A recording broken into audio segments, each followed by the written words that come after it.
Assalamu alaikum, ladies and gentlemen. We have been studying the opinions of Ustaz Amin Ahsan Islahi, and today one of the opinions and one of his viewpoints we will study relating to the word Dukhan Mubeen, which actually means clear smoke. It has been mentioned in the 44th surah of the Quran, which itself, the name of that surah derives from this expression, and it's called Surah Dukhan. And the verse from which this in which this expression occurs is فَارْتَقِبْ يَوْمَ تَأْتِ السَّمَاءُ بِدُخَانٍ مُبِينٍ, which means that wait, O Prophet, for the day when the sky appears with clear smoke. So Dukhan Mubeen actually means clear smoke. So what exactly does this clear smoke signify? What do we mean, or what does the Quran mean by saying that the Prophet should wait for the day when the heavens or when the sky will appear with clear smoke?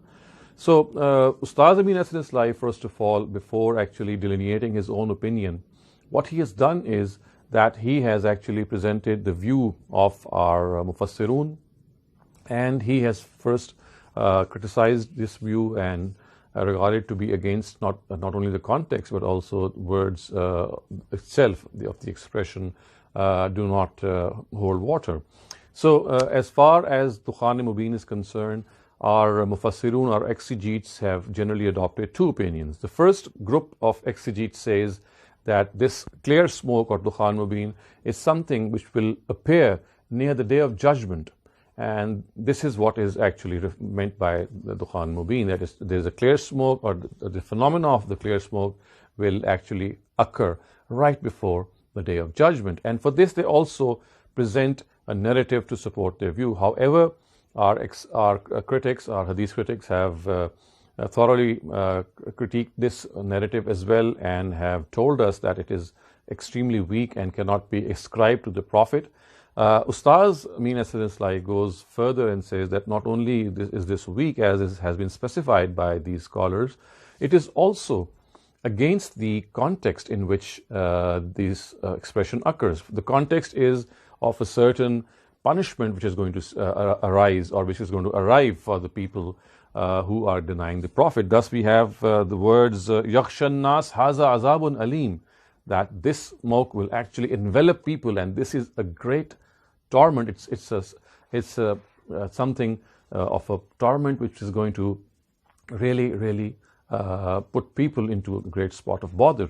So clearly shows that this is something which does not relate to the day of judgment. It is something which relates to the mission of the prophets of God. And of course, as is here, it has been said at another place that right after this verse, it is said that anna lahum az-zikra wa qad ja'ahum rasulun mubin, that how can they receive guidance whereas a clear messenger has come to them, and they have, of course, the implication being that they have even rejected that clear messenger. How can they just receive guidance? So the context also negates the fact that this is something which is going to happen near the day of judgment.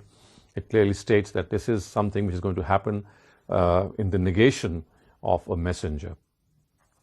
The second interpretation, ladies and gentlemen, which our Mufassirun, our exegetes, they have generally adopted, is that it relates to famine, which actually arose in Mecca when the Prophet migrated, and he actually supplicated before the Almighty, and he made this ill supplication, and he said that because his nation has denied them, so send this famine on them. And it happened that as a nation, the Quraysh were inflicted with this great famine, and such was the gravity of this famine that they were forced to even eat the meat of a dead animal. And such was the extent of hunger. The situation which arose was that when people driven with hunger would look at the sky, they would see as if it is smoke. So the second group of our exegetes say that basically the Dukhan Mubeen, or clear smoke, actually is it refers to the famine which had actually arisen or had come to happen in the times of the Prophet, when he had actually invoked the wrath of the Almighty against the Quraysh. Ustaz Amin Ahsan Islahi has criticized this second view as well, and he says that this is against not only the Quran but the expression itself of Dukhan Mubeen is something which is against the interpretation which we have taken from the word Dukhan Mubeen. The first thing that he says in this regard, and which actually has to be understood, is that as he says that if it is something which was the result of a famine, then why is it that this famine is not mentioned at other places or other instances of hadith? This is the only instance in which a hadith says that they were struck with famine as a result of this invocation which the Prophet made. We don't find any mention. So Ustaz Amin Ahsan Islahi says that actually what happened is in the life of the Prophet, that at the time of migration he actually prayed for the guidance of his ummah or his people. He never ill prayed for them or never invoked the wrath of God on them. And not only here, but in certain battles also with the mushrikun, he never did so. He actually all he did was to pray for the help of the Almighty, and the words of this invocation in which he would actually say that destroy a whole nation or strike them with some calamity. This is never the practice of the Prophet. And in this regard, he says the second important thing is that the gravest incident after migration was the truce of Hudaybiyah, when the sentiments of Muslims were really, really very, very high flown. They were very, very emotional, and they thought that they are being let down when they are making this treaty of Hudaybiyah.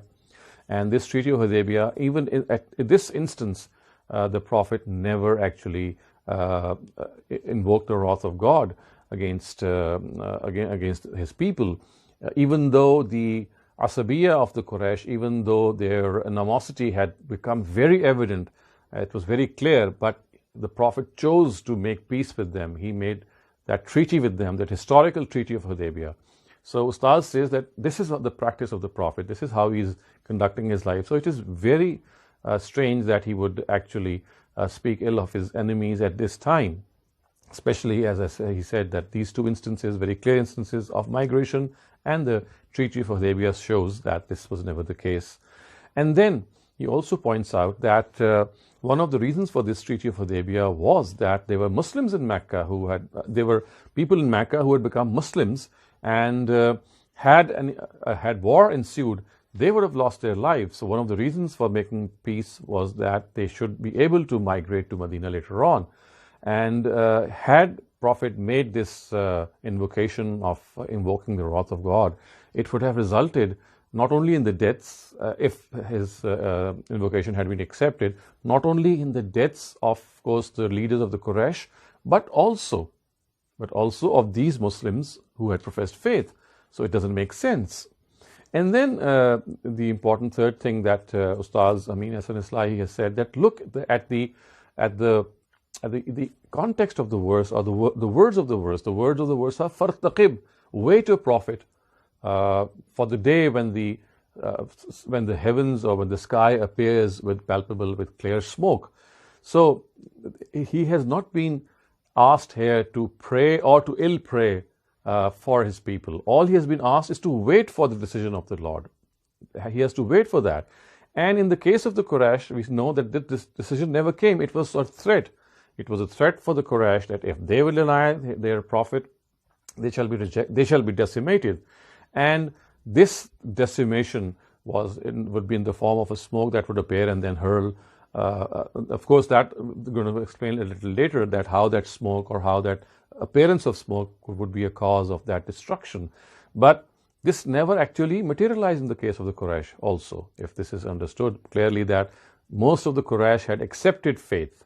So therefore, again, we have to realize when the words are spoken for the Quraysh, that they actually happen, as is the opinion of our exegetes, that this ill invocation of the Prophet actually materialized. It never did, because in the case of the Prophet's nation, most of them had accepted faith.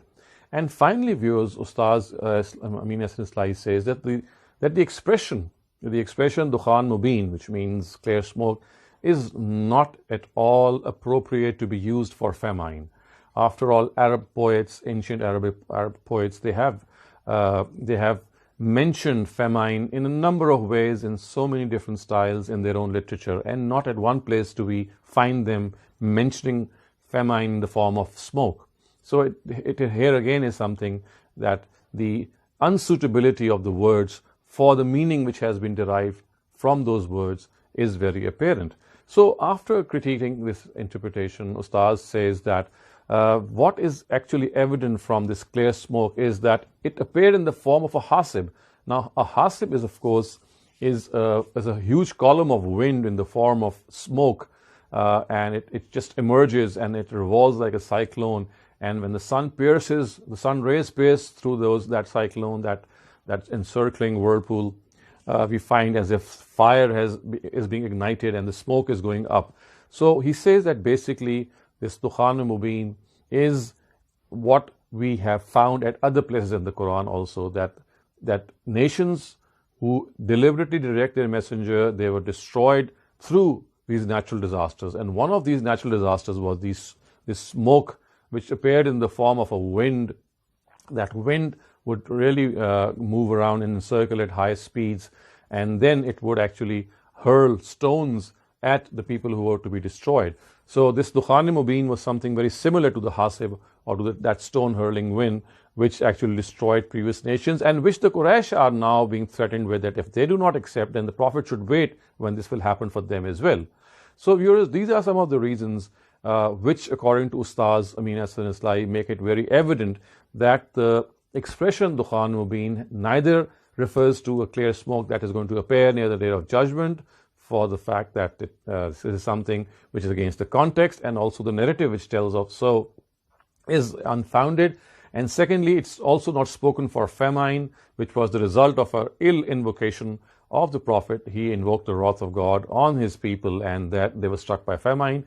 And I've just enlisted what his reasoning is in this regard. Then he goes on to say that Dukhan Mubeen actually refers to that destructive element of nature which is used by the Almighty to destroy nations of the prophets of God, of the messengers of God, when they actually reject them.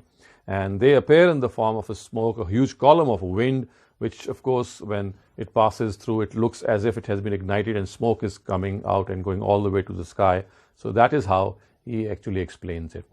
So as I always say, that I would request all my viewers to take a look at Ustaz Amin Ahsan Islahi's interpretation. It is available in English at the website www.tadabbur-i-quran.org. This original Urdu work has been translated, and you can read it in the English language on this website, and see with more detail what Ustaz Amin Ahsan Islahi has written and explained vis-a-vis this expression Dukhan Mubeen. أقول قولي هذا واستغفر الله لي ولكم ولسائر المسلمين والمسلمات.